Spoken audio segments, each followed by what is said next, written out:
আসসালামু আলাইকুম বন্ধুরা, সবাই কেমন আছেন? আমি সুপ্ত ভাই পেজ থেকে সবাইকে জানাই অনেক অনেক শুভেচ্ছা। বরাবর মতোই আমি চলে আসছি রানীগঞ্জ বাজারের দ্বিতীয় পর্ব অর্থাৎ শেষ পর্ব ব্লগ নিয়ে। বন্ধুরা, গত পর্বে আমি কিন্তু রানীগঞ্জ বাজারের সম্পূর্ণ চিত্র আপনাদেরকে দেখানোর চেষ্টা করেছি। বাকি যে রানীগঞ্জ বাজারের চিত্রটা, আমরা জানি যে রানীগঞ্জ বাজারটি বিলীন হওয়ার পথে। তো আজকে আমি রানীগঞ্জ বাজারের শেষ পর্ব দেখানোর চেষ্টা করব।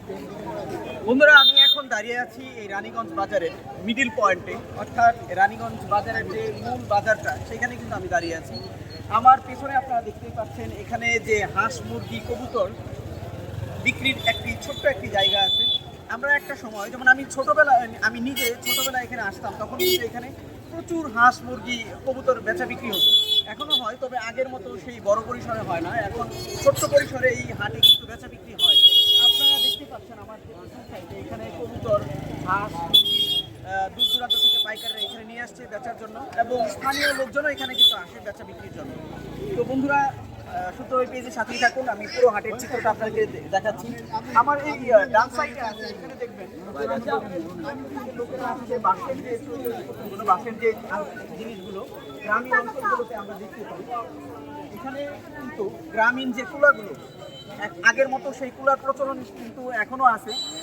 বাসা বাড়িতে মা বোনেরা কিন্তু এগুলো ব্যবহার করে, যদিও আধুনিক যুগে এসে ঢাকার যে মানুষগুলো বা আধুনিক যুগের মানুষেরা এখন কুলার ব্যবহার করে না, কিন্তু আমাদের গ্রামীণ যে মা বোনেরা এখন কিন্তু কুলার ব্যবহারটা করে। তো আপনারা দেখতে পাচ্ছেন এখানে বাঁশের যে জিনিসগুলো আছে, কুলা থেকে শুরু করে, এটাকে আমাদের জামালপুরের ভাষায় চালনি বলে, তাই না? চালনি। তারপরে এটা হচ্ছে গ্রামীণ ভাষায় কি বলে? খাঁচা বলে। খাঁচা থেকে শুরু করে ইত্যাদি সকল জিনিস কিন্তু এখানে পাওয়া যায়, যেগুলো আমরা সাধারণত হাট বাজারে এই জিনিসগুলো পেয়ে থাকি।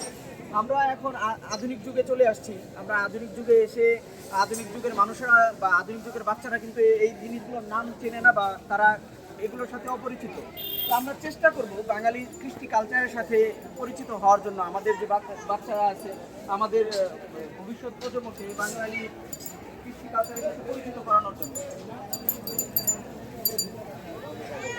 বন্ধুরা, আমি একজন বাজারে বিক্রেতার সাথে এই যে বাঁশের যে জিনিসগুলো নিয়ে আসছে, একজন বিক্রেতার সাথে কথা বলার চেষ্টা করবো। আসসালামু আলাইকুম, কি অবস্থা? ভালো আছেন? কোথা থেকে আসছেন? ট্যাঙ্গারগড়, জামালপুরের ভিতরেই। কি কি নিয়ে আসছেন? কেমন বিক্রি, কেমন বেচা বিক্রি? কম, আগের মতো নাই।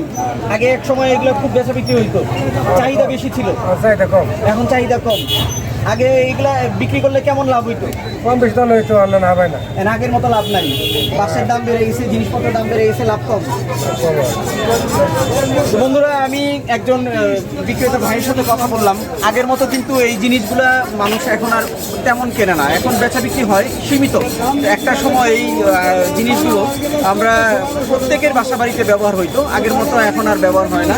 তো আপনারা দেখতেই পাচ্ছেন আমার পাশে, আর যেহেতু আপনারা জানেন আর কয়েকদিন পরেই আমাদের মুসলিম ধর্মাবলম্বীদের বড় একটি কুরবানির সামনে, আর কয়েকদিন পরেই এখানে কিন্তু যে কামার ভাইয়েরা আছে, ওনারা কিন্তু এই কুরবানি ঈদ উপলক্ষে বা ছাড়াও এখানে কিন্তু কামারের যে জিনিসপত্রগুলো, ছুরি কাঁচি, এগুলো কিন্তু বিক্রি হয়। তো বড় ভাইয়েরা এগুলো বসে আছে, আপনারা দেখতেই পাচ্ছেন। কি অবস্থা কাকা, ভালো আছেন?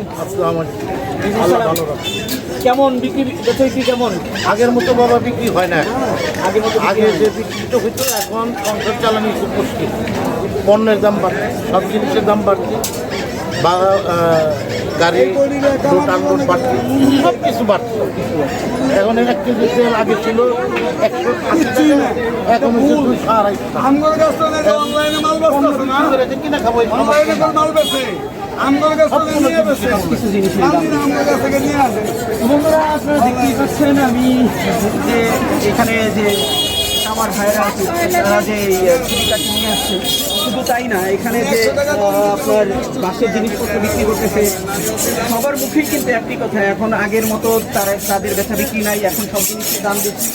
এখন কিন্তু সেই আগের মতো হাটের যে জৌলুসটা এটা কিন্তু এখন না, এখন হাট নামে হাট কিন্তু হাট বিলুপ্তির পথে। বন্ধুরা আপনারা দেখতেই পাচ্ছেন আমি হাটের যে শেষ পর্যায়ে শেষ মাথাটা অর্থাৎ এই রোড দিয়ে হাটের থেকে বের হয়ে যাওয়ার যে রাস্তা এখানে আছি। আমি পুরো হাট ঘুরে আগে যে হাটে বাচ্চারাদের নিয়ে আসলে হাটে যে অনেক মজাদার খাবার বিক্রি করতো, ছোটোবেলা আমরা কিনে খেতাম খাজা গজা এই জিলাপি বুন্দি তারপরে এই সমস্ত যে খাবারগুলো এগুলো কিনে খেতাম। এখন কিন্তু আমি পুরো হাট ঘুরে মাত্র একটি দোকান পেলাম, আগের মতো সেরকম হাট নাই, যেহেতু হাট নিয়ে এখন বিলুপ্তির পথে। তো এই হাটে আগের মতন সেই মজাদার খাবারও কিন্তু এখন বিক্রি হয় না। তো এই হাট থেকে রানীগঞ্জ হাট থেকে আমি সুপ্ত ভাই এখানে বিদায় নিচ্ছি। দেখা হবে অন্য কোনো দিন অন্য কোনো ভিডিও নিয়ে। সুপ্ত ভাই পেজের সাথেই থাকবেন। আল্লাহ হাফেজ।